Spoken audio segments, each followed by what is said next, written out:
we want people to know you, and we want people to follow what we're doing. And really, a lot of what I do is stuff that impacts women, to be honest. Like, that's been my huge push. I love men too. I say this all the time. I have 3 sons. I have a great husband. I have great business partners. I look at John Sally as a business partner and Eastside. Like, we have a great group of people, but I really do promote women. It's huge for me because of what I've been through. Yeah. And I do think aging, like as a scientist, people are like, why did you write those patents? I'm like, well, I'm aging, and I've had cancer. I've had Lyme's disease. And for me, I just want to have the best life possible, and I want my kids to and my friends to.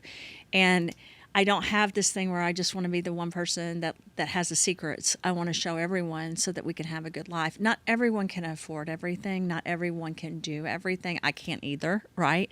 But one of our missions and why I've worked in 89 countries is to help people no matter where they are and what they're doing.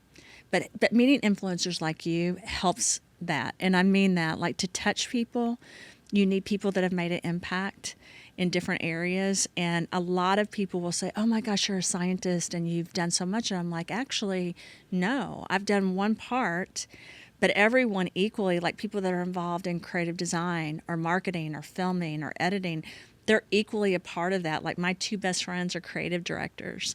And I say to them all the time, look what you guys have done. Look what you've impacted, because scientists without that, for example, wouldn't do anything.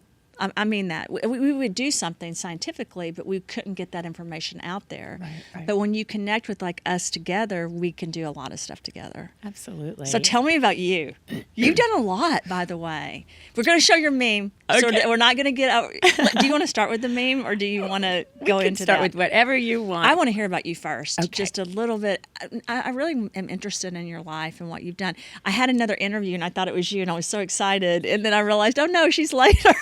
And it was a great interview. She was wonderful. But I really want to hear about you. Yeah, well, as most people know me from The Real Housewives of Beverly Hills, the original I've seen cast, it. the OGs. Yes. And but I grew up in Oklahoma and then was on Beverly Hills. Was that hard to be on that? And the reason I'm asking is lately people have been like, it looks like you're a socialite. And I'm like, but I'm not. But I have a lot of friends that are, right, that are socialites and that are beautiful women that are married to men, and they use their position to help a lot of people.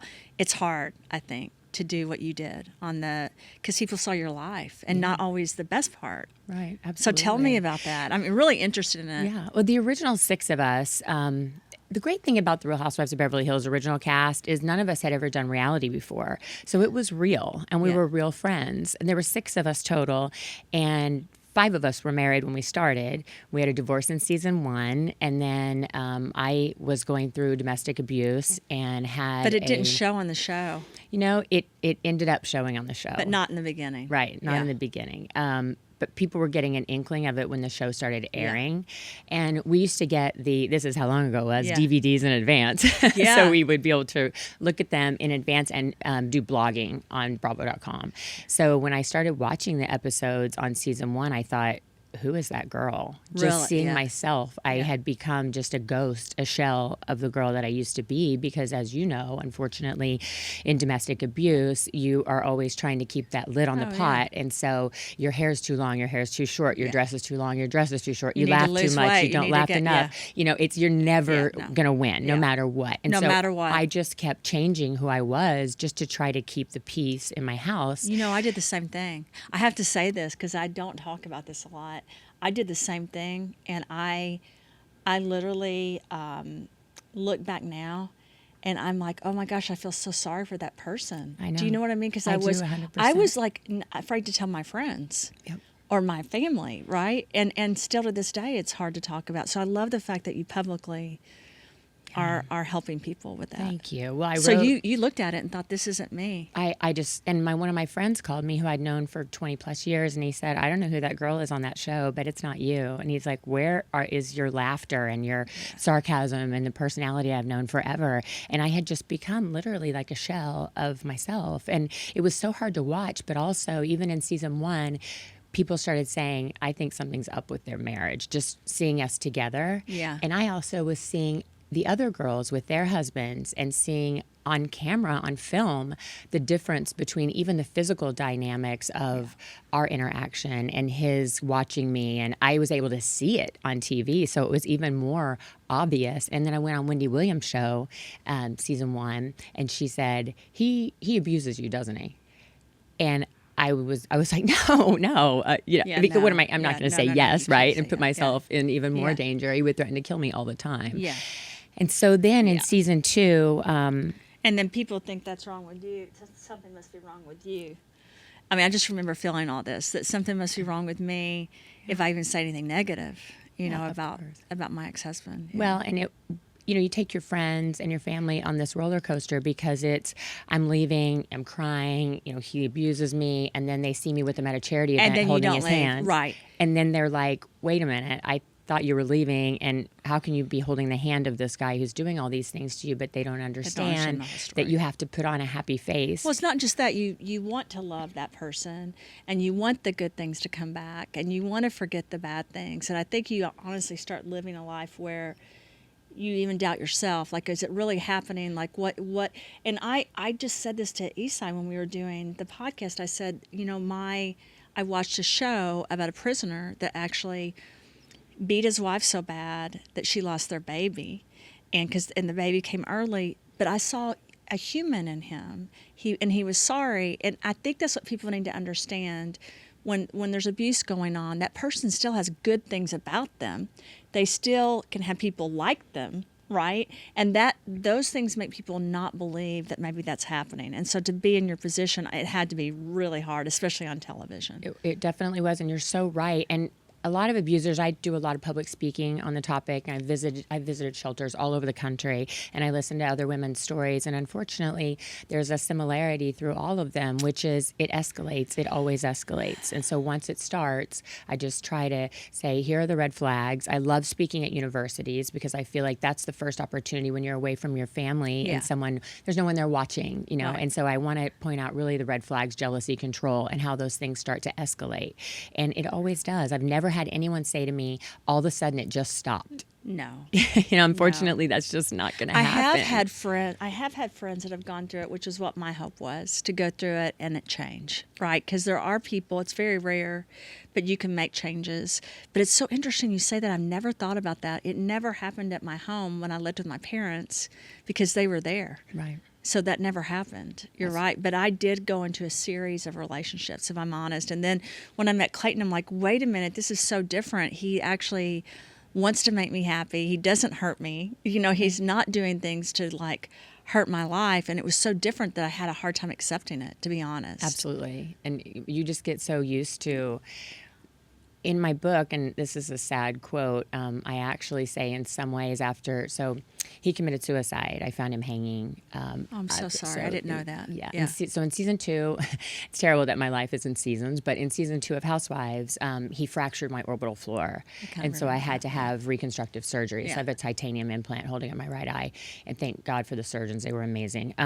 But it was very public. I mean, at that point, there was no putting the genie back in the bottle. Right. But they didn't knew. show it the first season. It came out the second. Yes, the second season.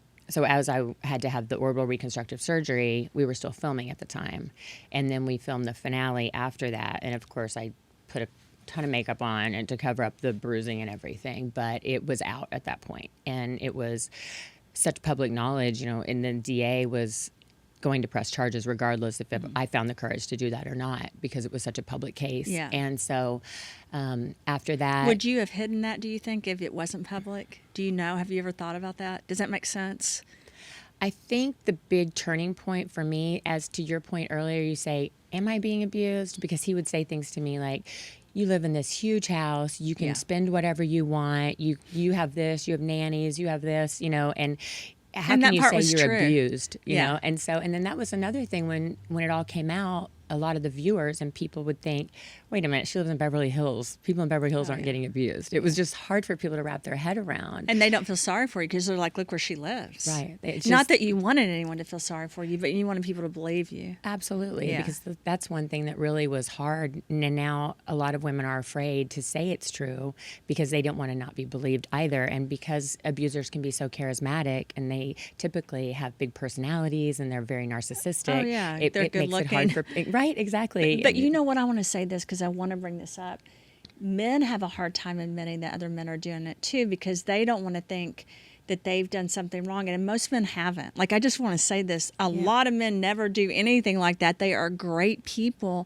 But I think men and women have a hard time accepting they know someone that is doing that. Does that make sense? Like, even the women you were on the show with, their husbands admitting that, it's almost like you think you're doing something wrong, and that's not the case. And I do want the public to know that because I feel like I did go to friends, not very many. I went to a couple, and they simply didn't want to believe it, going back to the point, then why are you holding his hand at a party? Right. Why did you guys just look like the perfect family in this town? And then I didn't want to embarrass my children either. Right.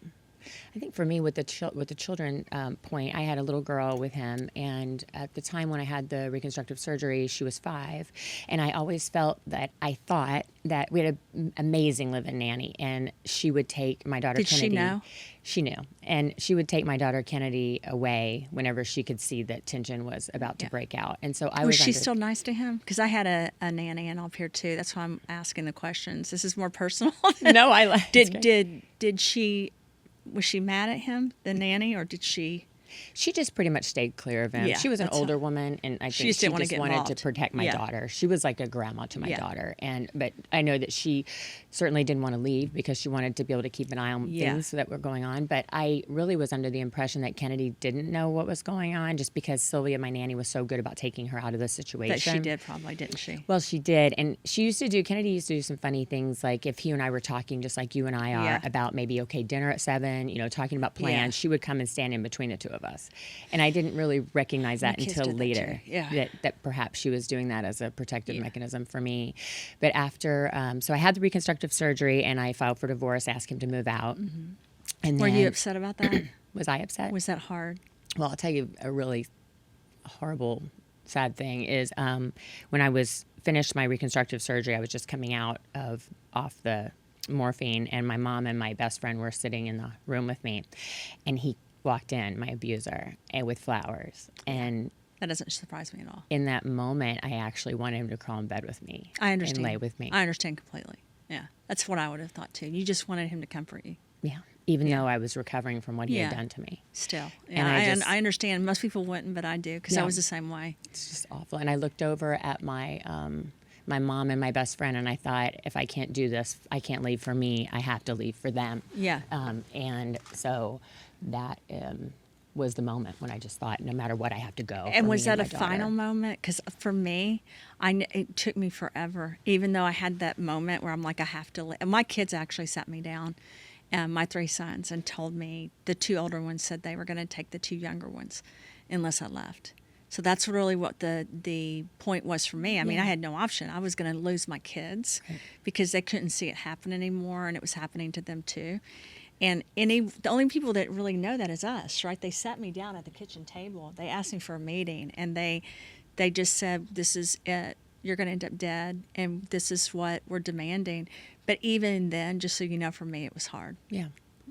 Well, because there's so much wrapped up into one topic. Do you know what I mean? Like, there's still good memories from Christmas, so there's still a good memory of an event, or it's not all bad, and that's what people have a hard time understanding. And then you're right, you lose faith in people because then they see that you're okay. So at least you had that final aha moment. Yeah. It took me longer. It took me a longer time, I think. But to your point, it was your kids. It was my kids. I'm not sure I would have done it if I didn't have my daughter. Right. And my mother and I are very close. I'm an only child.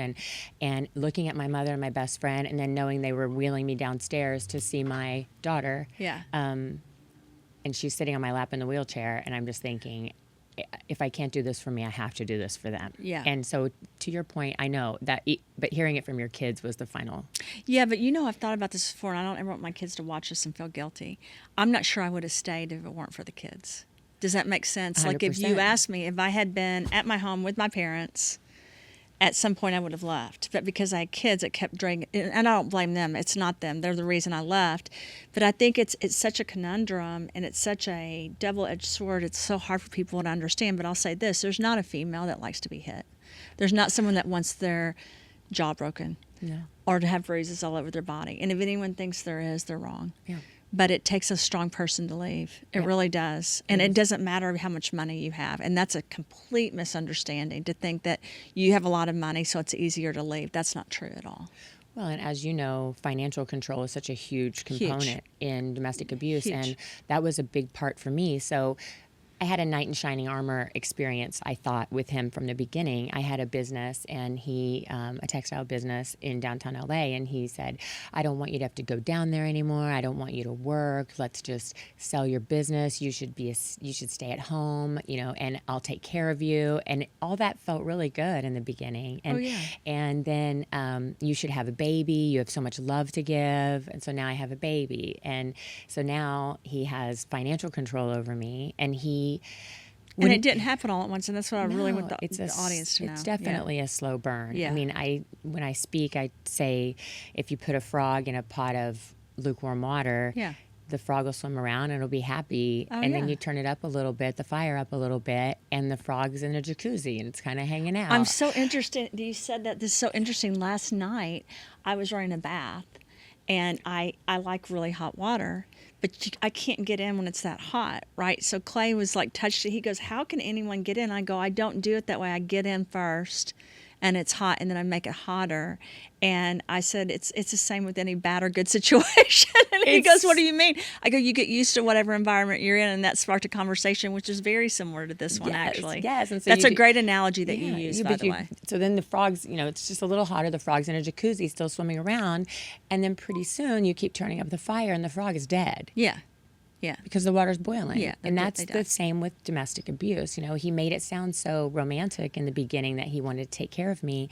And then I had a black Amex. I could spend what I wanted, but he wouldn't give me access to any cash. Yeah. And the thing he loved about the Amex is he could pull it up and see where I was all the time. Oh, yeah. You were at the Beverly Hills Hotel. You spent $30. Who were you with? And, it became that whole thing all the time. And when I would see him pull up the Amex bill, I would just start to shudder because I knew what was about to happen would be like an interrogation. But that goes back to the point of the financial. And you know what? I don't get 1 ounce of that integrity. Like, I used to have the same thing. I would be interrogated. I don't get that ever now. Like, I'm in a healthy relationship, so I never get a question of, like, why did you spend this here? Right. Ever. Not once. It's never happened to me. Or who are you with? And as a matter of fact, I worked really hard then, and I work really hard now. And I have to say this goes back to the socialite thing. I tell women this all the time. I don't care if you stay home or if you're working. You have a lot to do because you're juggling a million things, especially if you have one child, but even if you're in a relationship, and men do too. I get that. But for me, I didn't know any other way but being questioned until I was with Clay, because then all of a sudden no one asked me, why did you go to, West Hills to have a drink? No one asked me anymore. And then I finally got used to it. So I know that's a horrible way to live. People don't realize it, but it is horrible. For someone to print something out and ask you every question, it's tough. It's terrible. And there's never a right answer. There's never a right answer. With an abuser, there's never a right answer. No, even if you're meeting with a friend, that's still not the right answer. No. Why are you with her? Exactly. She's not good for you. Yeah, and the isolation. And she's with a lot of men, or she flirts with men. Yeah, I always got that too. Yeah. I don't have any good friends then. I feel like we live the same part of our life. Oh my gosh. Yeah. So when the financial control, I hear from a lot of women, they're afraid to leave because my husband used to say to me, I will drag you through the court system. I'll bankrupt you and your family, and then I'll declare you an unfit mother because you'll have no income. But he didn't do that. Right. Because he would threaten to do it. And so that was another reason to stay, because I was scared of losing my daughter. And he would threaten that he was going to take her from me and that he would fight until he could take her. And I believed him at the time. He may have done that. His life ended differently. I don't know. Maybe he was embarrassed for people to know the truth, because I really believe most people that do that don't think anyone's going to find out about the abuse. No, I don't think that. I think it's a narcissism. So I don't think they ever anticipate the world finding out. And people like me, I don't know how you were, but you sound very similar. I protected him from that. Do you know what I mean? Because I didn't want people to think he was bad either, because somehow that was a reflection on me and my children. Absolutely. Yeah, I was in the backyard at one of my friend's house, and she and her fiance were telling me about their wedding plans. It was coming up, and he was there, and he's like, I'm leaving because he didn't want to hear about, girly wedding stuff. Yeah. And so he left, and her fiance said to me, if you need help, we'll help you, get out of the situation, because she was one of my best friends, and she knew what was going on.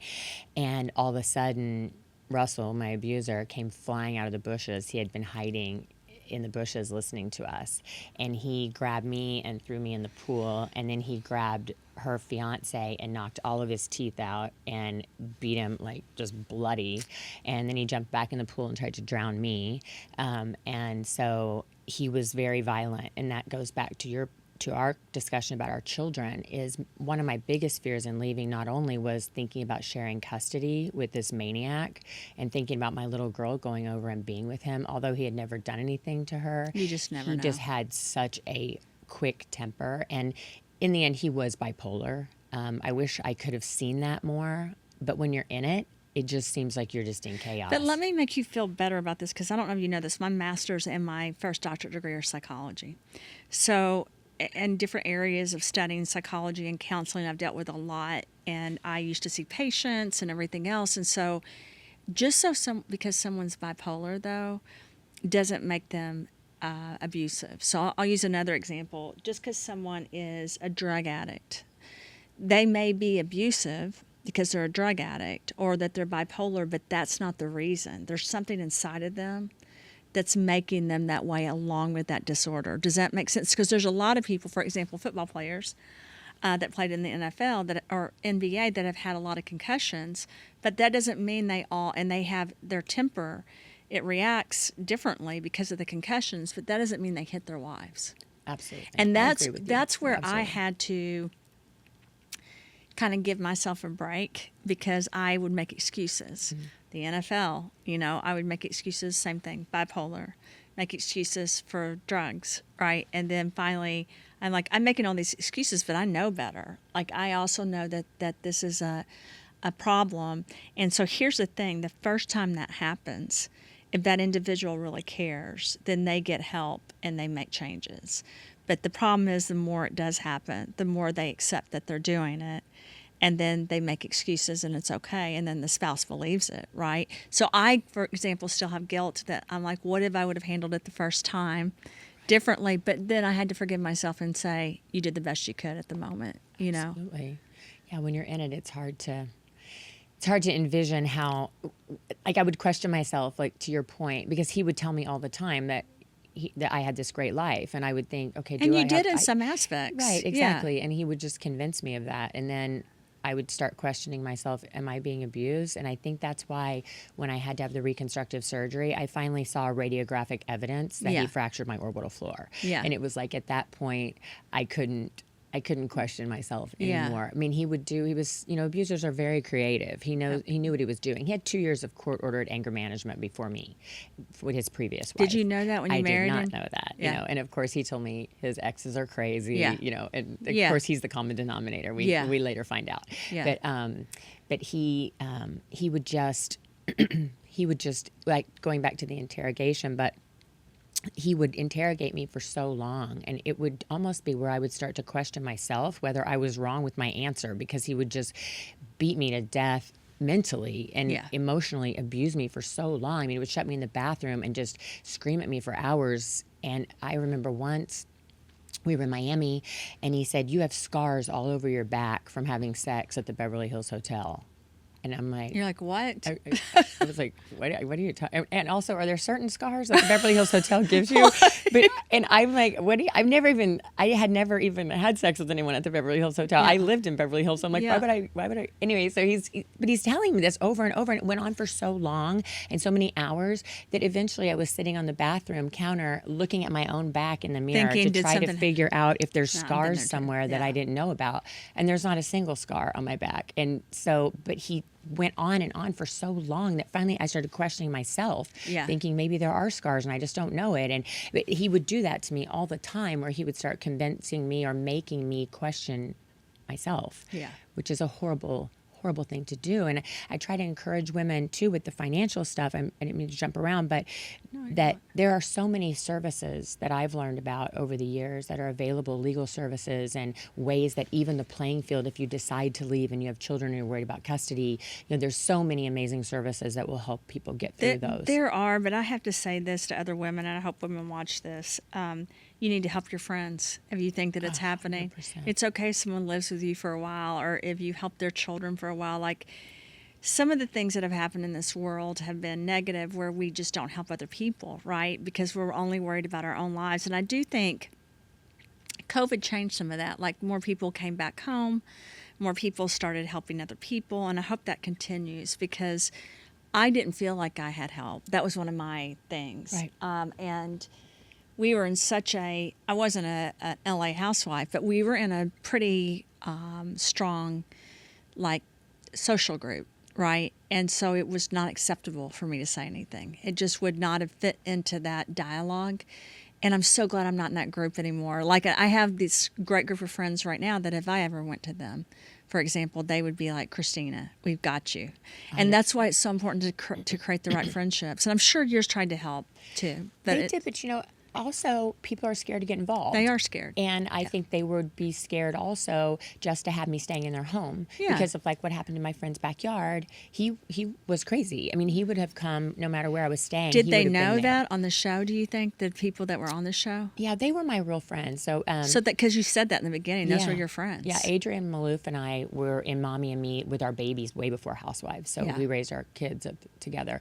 And they knew a lot. They didn't know the severity. But they didn't knew. know if you were going to leave either, and that's hard. Do you know what I mean? Because they don't want to get involved. I think that's one of the things with me. They don't want to get involved if you stay. Right. Because then you lose that friendship even with the female, right? Because 100%. the male won't let the female be around it. So it's it's really a mess. But you speaking out about this and writing about it and talking about it helps so many women. And I know you know that, but I'm telling you it does. Thank you. They've so got to much. hear it. And you too. Absolutely. You've done a better job than me. I still worry about talking about it because I don't. Your situation ended, unfortunately, in a death, right? And that was traumatic. But in some ways, it put an end to the story a little bit. And I hope for men that are abusers that they change. That's my hope, that they realize, like, I never want someone to feel so guilty they can't change. And I think the message I would have for men and women is hurting someone's wrong, in any aspect. You never should hurt someone. If you have a pattern of that or you have an issue with your temper, then you need to get help, and you can change. Because I have met men that have now in my path. I have met women that made that happen, and I'm 100% positive, but it's rare. And I think the first step is like acknowledging there's a problem and this has to be fixed. Unfortunately, narcissism can prevent that. Well, and to your point of rehabilitating men and helping men that have these anger issues. After I had the reconstructive surgery, Russell, it was going to be public. It was going to be all over the news. The press was crazy. And so I went to him and I said, here's what you should do. Like, if you want to do some crisis management here, you should become a men's advocate. Absolutely. You should become a leader in the movement of stopping Yeah. domestic abuse, because that's the only way you're going to win in this one. Yeah. If you keep denying it, it's too late for that. And so this is really what you should do, become an advocate. And instead, he chose to hang himself. And That's what he should have done. I have a friend, Rima DuPont, and I did some stuff with the UN, and that's what she's advocating, is for these men to be advocates and help other men, rather than destroying their lives afterwards when they get caught or it's public.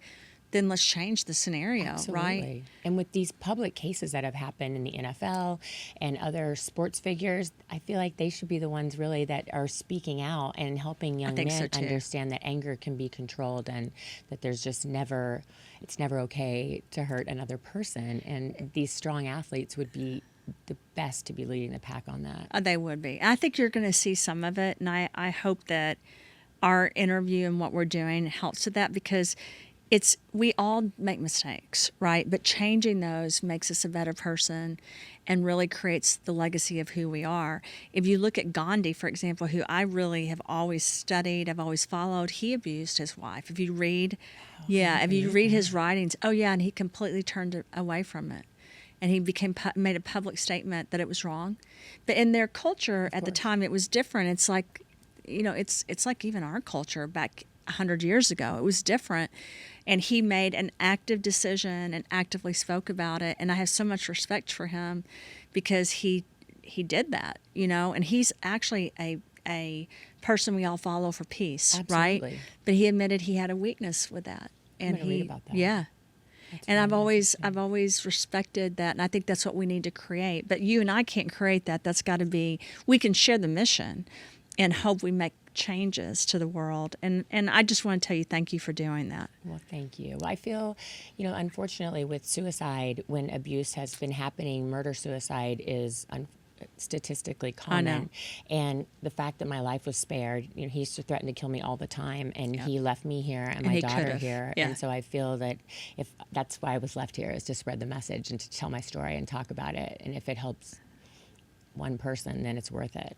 Well, you are helping people every day. You also did some fun things. So the meme, the I want meme. to talk about it. The meme, It made you even more famous. Tell us about it. Are they going to show it? So here's the interesting Here it correlation to the meme.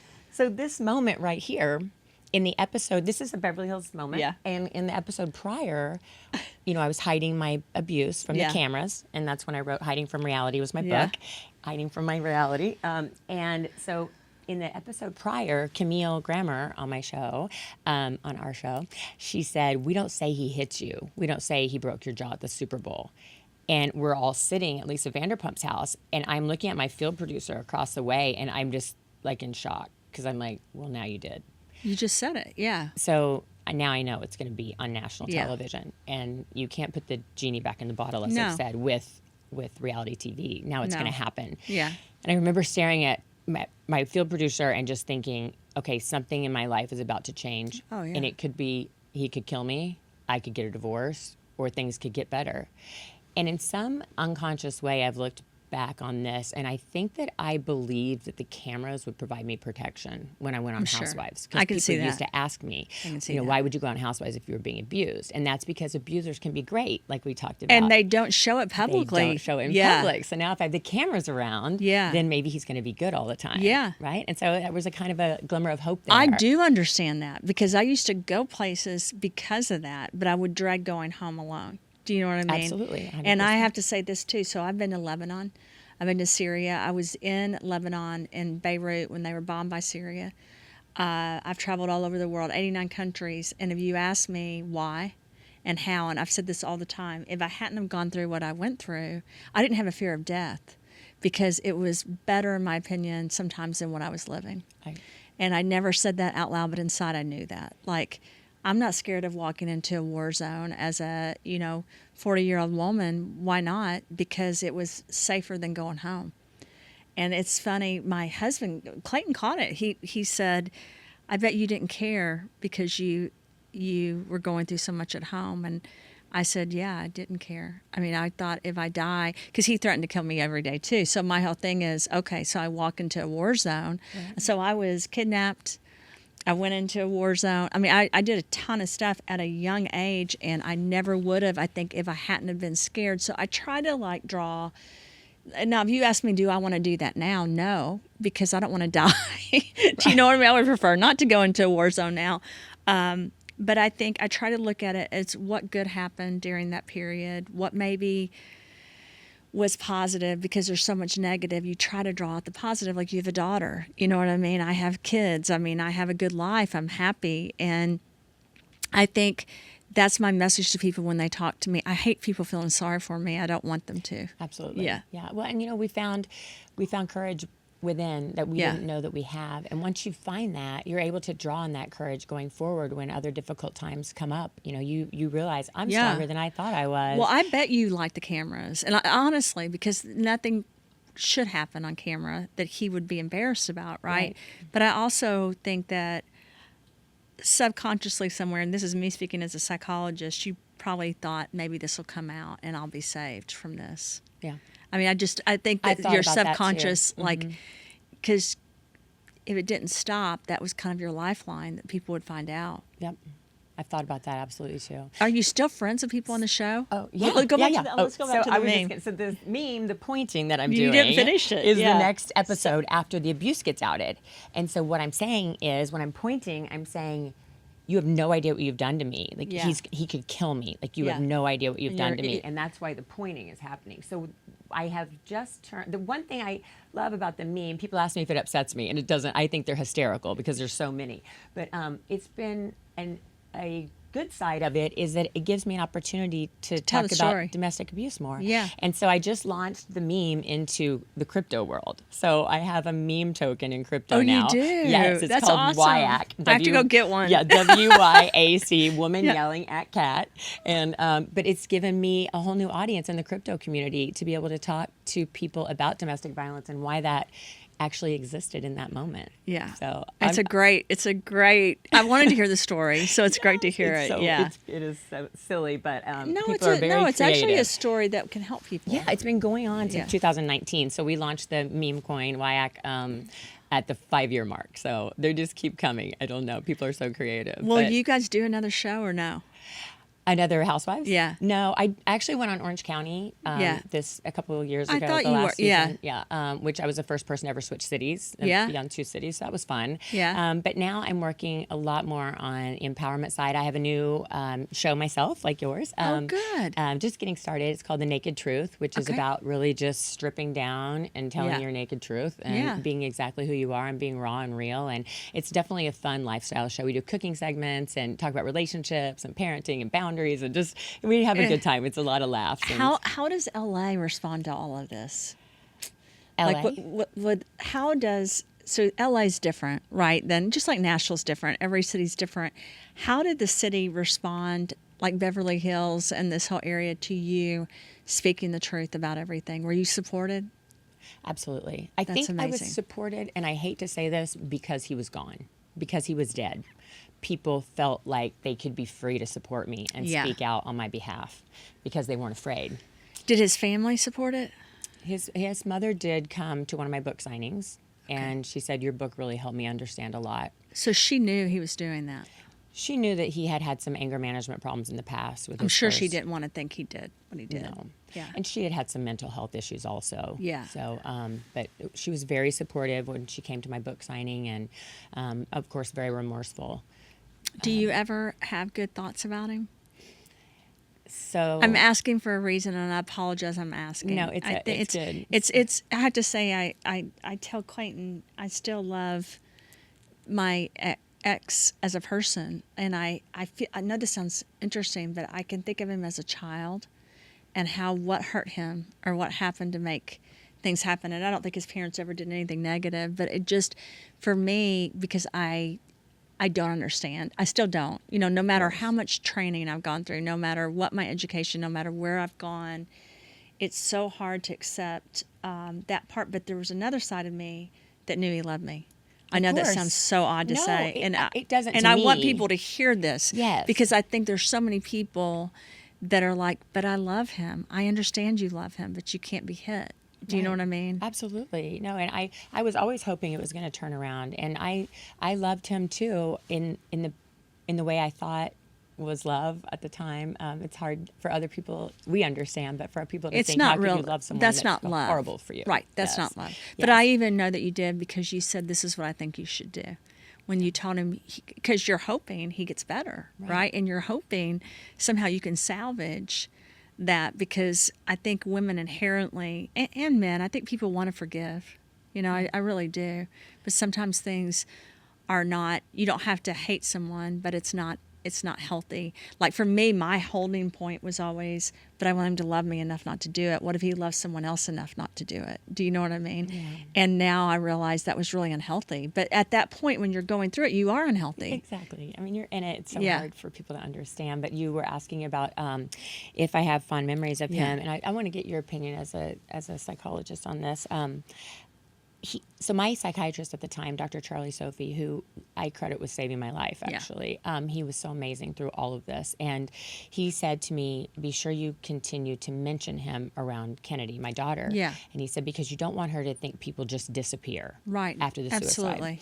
And so we were in the car one day. She was in her car seat going to school. And I said, do you miss Daddy? And she said, no. And I said, well, I miss him sometimes. Are you sure? Like, and she's like, no, N-O. And I said, well, do you remember the time we went to Hawaii and you built sandcastles and I was trying to create a memory? And she goes, Mommy, why would you miss a boy who screamed at you all the time? And I was really happy that her car seat was behind me, because as the tears were rolling down my face, I remember right where we were sitting at the stoplight.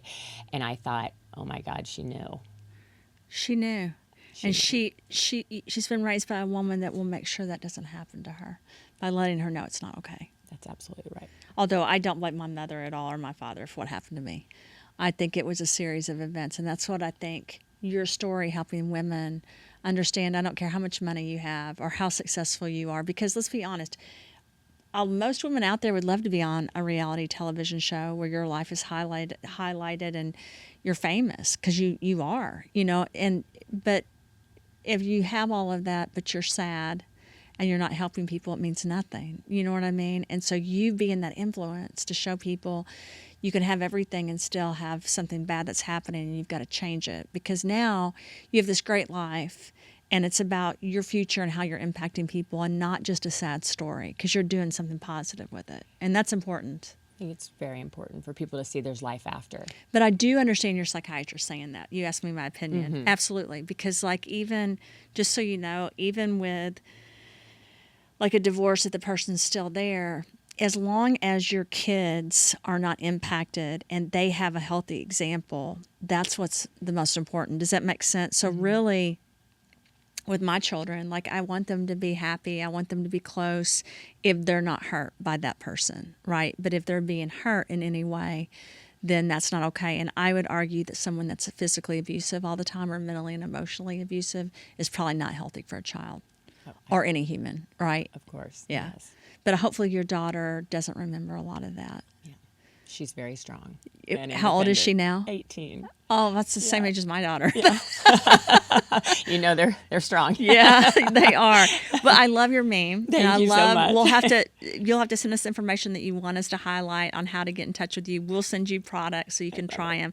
We have Crush, which is a peptide amino, which really helps with reversal of aging. Not that you need it, because you're beautiful, but I'm always like, I'll try anything. Me too. And then Absolutely. and that's what's been fun about being a scientist, is getting to work on projects where I can work on reversal on aging. I can't claim I reverse everyone's age, but I do work on patents and formulas with the intention of cleaning out the body and then supporting it. And I have to say, without being a healthy person right now, I couldn't do any of this. Yeah. And I know you couldn't do what you're doing if you were still in an unhealthy relationship. So hopefully that motivates people to get out of a bad situation. Absolutely. I think you're very motivating for sure. Well, you are too. I'm looking forward to trying all of your products. I'm definitely going to put them on my channel too. We have skincare too. Oh, so I'll send it. We have a peptide line for the skin. I really am not big into fillers and stuff like that. So we have a V cell, which are part of basically your stem cells. And they are the smallest part that we are trying to launch a clinic with a couple of doctors to help women with their skin and with their body. And I tried it on my face, and I love it. That's exciting. Yeah, it's exciting. But then I put it into a powder formula so that people could take it no matter where they go, because a lot of people are doing like IVs for peptides, right. Mm-hmm. And they really do help people. But long acting, one of the things I've done is I've stabilized things for up to 2 years. And most things like NAD and peptides you can't stabilize. So that's where I've really tried to impact in a positive way people's health. It's fabulous. I love it. And at the same time, we just want to look younger. Exactly. Thank you so much. Yes, no, thank you so much. I really enjoyed it. Thank you. I've enjoyed it too. And I want to highlight your podcast or your show, whatever you're doing on ours. So just let me know, and we will.